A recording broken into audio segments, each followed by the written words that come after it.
छत्रपती संभाजी महाराजांच्या जीवनावर आधारित छावा चित्रपटाने प्रेक्षकांकडून कौतुक होत असतानाच समाजवादी पक्षाचे आमदार अबू आझमी यांनी धक्कादायक विधान केले. औरंगजेब हा उत्तम प्रशासक होता अशी स्तुतीसुमने आझमींनी उधळली. तसेच छत्रपती संभाजी महाराज आणि औरंगजेब यांच्यात धर्माची लढाई नव्हती असेही ते म्हणाले. यावरून आता उपमुख्यमंत्री एकनाथ शिंदे यांनी अबू आझमींवर जोरदार टीका केली आहे. औरंगजेबाचे उदात्तीकरण करणे अत्यंत दुर्दैवी आहे. आझमींवर देशद्रोहाचा गुन्हा दाखल करायला पाहिजे असे शिंदे म्हणाले. माध्यमांशी बोलताना शिंदे म्हणाले, छत्रपती शिवाजी महाराज आणि छत्रपती संभाजी महाराज हे महाराष्ट्राचे आराध्य दैवत आहेत. औरंगजेबाने छत्रपती संभाजी महाराजांचे 40 दिवस हाल करून मारले, त्यांचा अपमान केला, अत्याचार केला. अशा अत्याचार केलेल्या औरंगजेबाला चांगले म्हणणे हे दुर्दैवी आहे. औरंगजेब म्हणजे क्रूर कर्मा होता. त्याने हिंदूंची मंदिरे तोडली, त्याने गरिबांना लुटले, आया बहिणींवर अत्याचार केले, त्याने अनेकांना धर्म परिवर्तन करायला लावले. असा व्यक्ती चांगला प्रशासक कसा असू शकतो, असा सवाल शिंदेंनी केला.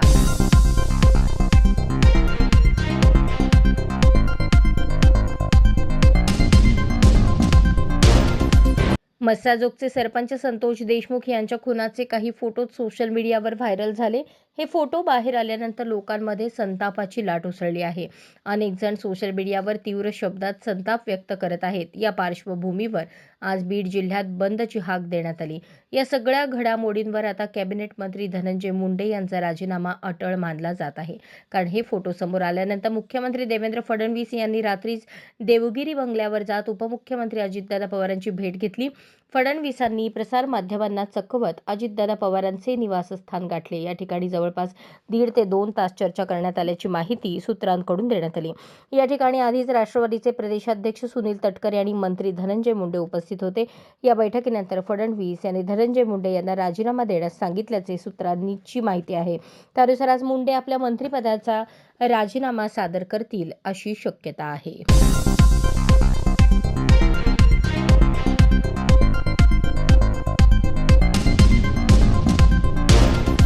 सोलापूर जिल्हा परिषदेमधील बांधकाम विभाग क्रमांक 2चे कार्यकारी अभियंता संतोष कुलकर्णी यांच्याकडे बांधकाम विभाग क्रमांक 1चा पदभार देण्यात आला. त्यामुळे 2 नंबरचे कुलकर्णी हे आता 1 नंबर झाल्याची चर्चा झेडपीमध्ये ऐकण्यास मिळाली. तब्येतीच्या कारणामुळे कार्यकारी अभियंता नरेंद्र खराडे हे काही दिवस रजेवर गेले आहेत. त्यामुळे त्यांचा पदभार संतोष कुलकर्णी यांच्याकडे आला आहे. मुख्य कार्यकारी अधिकारी कुलदीप जंगम यांनी सोमवारी सायंकाळी तसे आदेश काढले. काही दिवसांपूर्वी मुख्य कार्यकारी अधिकारी कुलदीप जंगम यांनी लिपिक वर्गातील पदोन्नती पात्र 31 कर्मचाऱ्यांचे समुपदेशन घेऊन त्यांना पदोन्नती दिली होती. त्या निर्णयाचे सर्वच कर्मचारी आणि संघटनांमधून स्वागत करण्यात आले. जिल्हा परिषदेमध्ये पहिल्यांदाच असे घडले अशा भावना व्यक्त करण्यात आल्या. दरम्यान आता मुख्य कार्यकारी अधिकारी जंगम हे पुन्हा कर्मचाऱ्यांना आनंदाची बातमी देणार आहेत. सुमारे 60हून अधिक जिल्हा परिषदेतील शिपाई यांची पदोन्नती होणार असून ते कनिष्ठ लिपिक होणार आहेत. त्यामुळे निश्चितच जिल्हा परिषदेमध्ये पेढ्यांचा पाऊस पडेल अशी चर्चा सुरू झाली आहे.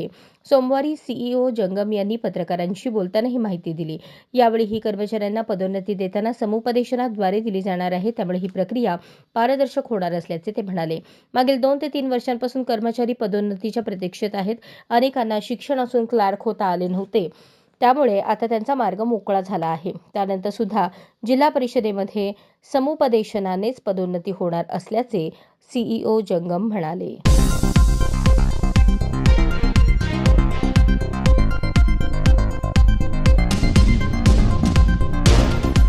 अक्कलकोट विधानसभा मतदारसंघाचे विद्यमान पाणीदार आमदार आणि मुख्यमंत्री देवेंद्र फडणवीस यांचे अत्यंत निकटवर्तीय असलेले भाजपचे आमदार सचिन कल्याण शेट्टी यांची आमदार निवास व्यवस्था समितीच्या अध्यक्षपदी नियुक्ती झाल्यानिमित्त इच्छा भगवंताची मित्र परिवाराच्या वतीने राष्ट्रवादी काँग्रेस पार्टीचे प्रदेश उपाध्यक्ष किसन जाधव यांनी हॉटेल बालाजी सरोवर येथे पाणीदार आमदार सचिन कल्याण शेट्टी यांना पाणीदार आमदार नमूद असणारा मानाचा सोलापुरी फेटा बांधून भला मोठा हार घालून सत्कार करून त्यांच्या पुढील वाटचालीसाठी शुभेच्छा दिल्या.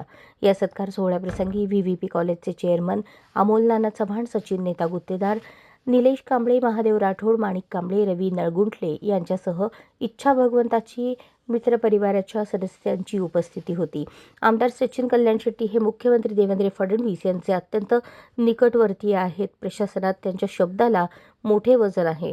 सोलापूर शहर जिल्ह्याच्या सर्वांगीण विकासासाठी महायुती सरकारच्या माध्यमातून यापुढील काळात विकासात्मक निर्णय आपण घ्याल अशी अपेक्षा देखील किसन जाधव यांनी व्यक्त केली. दरम्यान मुख्यमंत्री देवेंद्र फडणवीस, उपमुख्यमंत्री अजित पवार, उपमुख्यमंत्री एकनाथ शिंदे यांच्या मार्गदर्शनाने महायुती सरकारमधील सोलापूर शहर जिल्ह्यातील सर्व घटक पक्षाच्या प्रमुख पदाधिकारी कार्यकर्त्यांना आपण आपल्यासोबत घेऊन सोलापूर शहराच्या सर्वांगीण विकासासाठी यापुढील काळात काम करू अशी ग्वाही याप्रसंगी आमदार तथा नवनिर्वाचित आमदार निवास व्यवस्था समिती अध्यक्ष सचिन कल्याण शेट्टी यांनी केली.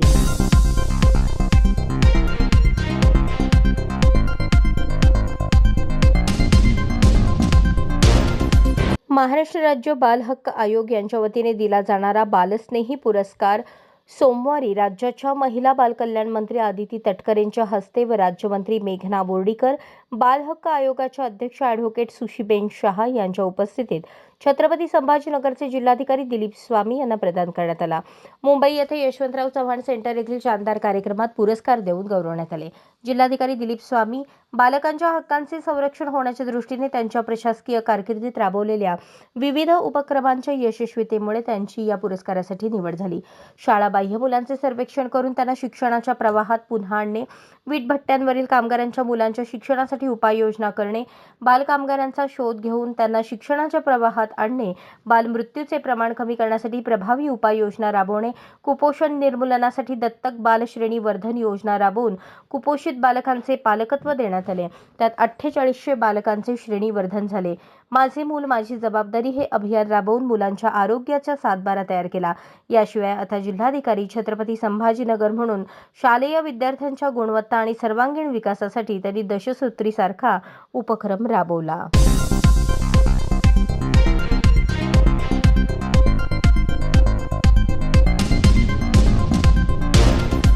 सोलापूर शहर परिसरात जास्तीत जास्त वृक्षारोपण करून 33% हरित क्षेत्र निर्मिती करण्याकामी आयुक्त डॉ. सचिन ओंबासे यांच्या अध्यक्षतेखाली शहरातील उद्योजक, पर्यावरणप्रेमी संस्था, नागरिक यांच्या समवेत 3 मार्च रोजी इंद्रभवन इमारतीमधील आयुक्त कार्यालयात बैठक आयोजित करण्यात आली होती. या बैठकीस अतिरिक्त आयुक्त रवी पवार, अतिरिक्त आयुक्त संदीप कारंजे, उपायुक्त तैमूर मुलाणी, उपायुक्त आशिष लोकरे, सहाय्यक आयुक्त शशिकांत भोसले, सहाय्यक अभियंता प्रकाश दिवाणजी, पर्यावरण संवर्धन अधिकारी अक्षय मोरे, उद्यान अधीक्षक किरण जगदाळे, चेंबर ऑफ कॉमर्सचे अध्यक्ष राजू राठी धबलशहा, यंत्रमाग संघाचे अध्यक्ष पेंटप्पा गड्डम, अंबादास बिंगे, अनिल जोशी, डॉ. मनोज देवकर, पवन देसाई, बँक ऑफ बडोदाचे अमित चौधरी, अभिषेक बदलापुरे, विजय जाधव, भारत पाटील यांच्यासह सामाजिक संघटना, वृक्षप्रेमी, पर्यावरणप्रेमी, उद्योजक उपस्थित होते. बैठकीच्या सुरुवातीस अतिरिक्त आयुक्त रवी पवार यांनी आयुक्त डॉ. सचिन ओंबासे आणि उपस्थितांचे स्वागत करून हरित सोलापूर चर्चासत्राच्या आयोजनाची सविस्तर माहिती दिली. यावेळी आयुक्त डॉ. सचिन ओंबासे यांनी शहरातील उद्योजक, पर्यावरणप्रेमी, सामाजिक संस्था, वृक्ष संघटना, सामान्य नागरिक यांच्याशी संवाद साधताना म्हणाले, सोलापूर शहर हरित आणि सुंदर करण्यासाठी सर्वांनी प्रयत्न करावे. बांधकाम परवानगी देताना ग्रीन बिल्डिंग प्रकल्पास चालना देण्याकामी स्वतंत्र धोरण नेमण्यात येईल. येणाऱ्या पावसाच्या कालावधीत वृक्षारोपण करण्याकामी झोननिहाय नियोजन करून परिसरातील शाळा आणि संस्थांना सहभागी करून घेण्याकामी स्पर्धांचे आयोजन करण्यात येईल. पर्यावरणप्रेमी, सामाजिक संस्था, उद्योजक यांनी जागेसहित सविस्तर प्रस्ताव महानगरपालिकेकडे सादर करावा. मियावाकी पद्धतीने वृक्षारोपण करणे, त्यांचे मेंटेनन्स करणे, वृक्षारोपण स्पर्धांचे येणाऱ्या कालावधीत आयोजन करणे, वृक्षांचे पुनर्रोपण करणे, हरित इमारत धोरण अंमलबजावणी करणे, नागरिकांना प्रत्येक घरासमोर सोसायटीमध्ये गार्डन अथवा व्हर्टिकल गार्डन तयार करण्याचे आवाहन करण्यात आले आहे. तसेच शहर हरित सुंदर दिसण्यासाठी हरित आच्छादने तयार करण्यासाठी लोकसहभाग असणे गरजेचे असून यामध्ये पर्यावरणप्रेमी, सामाजिक संस्था, उद्योजक यांचे मार्फत शाळा, दवाखाने, शासकीय इमारत परिसर, खुल्या जागा, हरित पट्टे, रोड डिव्हायडर, वृक्षारोपण, मेंटेनन्स करतात सहभागी व्हावे. यासाठी उपायुक्त तैमूर मुलाणी, नोडल अधिकारी, ईमेल dmcsolapur2@gmail.com यांच्याकडे विहित नमुन्याचे अर्ज सादर करायचे असून सदर सादरीकरणाचा मसुदा सोलापूर महानगरपालिकेच्या संकेतस्थळावर प्रसिद्ध करण्यात आला आहे.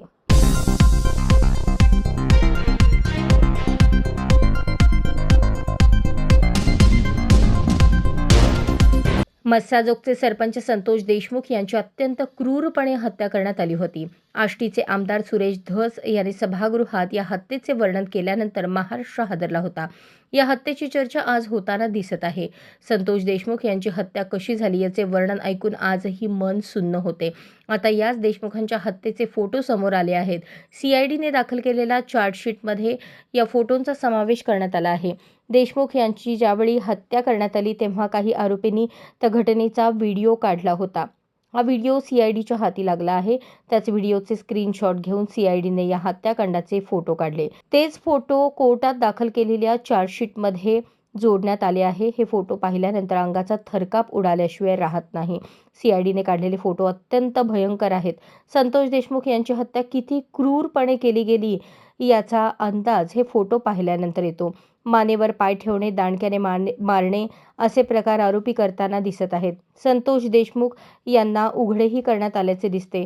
संतोष देशमुख यांना मारहाण करताना आरोपी निर्लज्जपणे हसतानाही दिसत आहेत. देशमुख यांचा पूर्ण चेहरा सुजलेला दिसत आहे.